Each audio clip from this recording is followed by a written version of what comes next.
after 140 people were killed and more than 13,000 injured during the Great March of Return demonstrations in Gaza. A leading Hamas figure told DW the extent of the violence was not expected to be like this.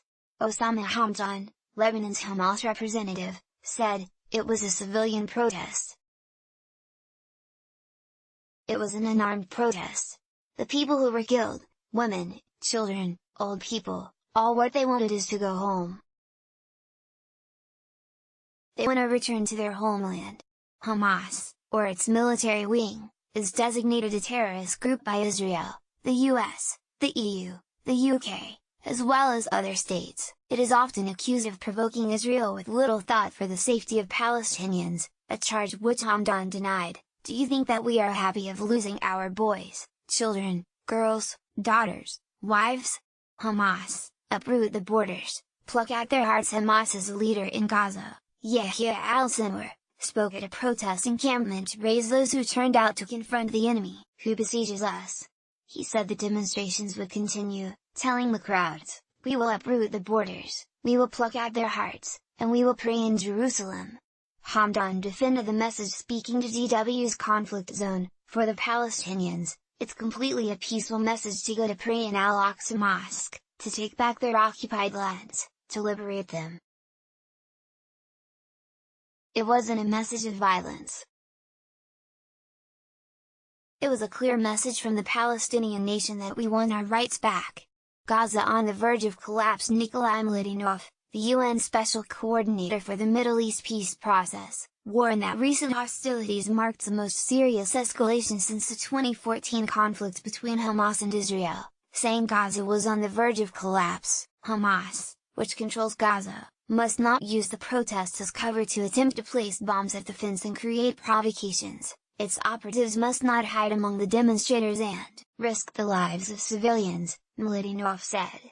Asked whether Hamas really is using the demonstrations to provoke Israel, Hamdan said, "No one brought bombs, no militants hide among the people.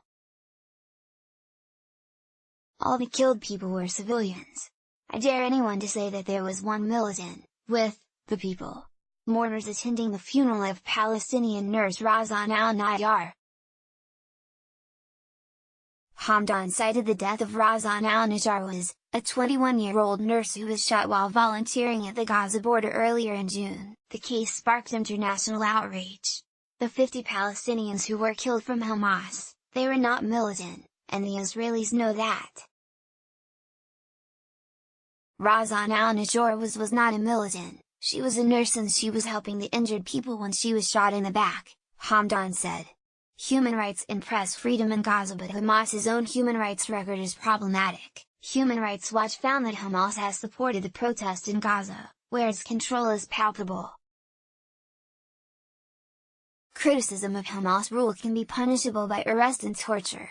A report by the UN Special Rapporteur said the Palestinian Authority, PA, and Hamas arrested activists who criticized their leaders, security forces, or policies, and mistreated and tortured some in their custody.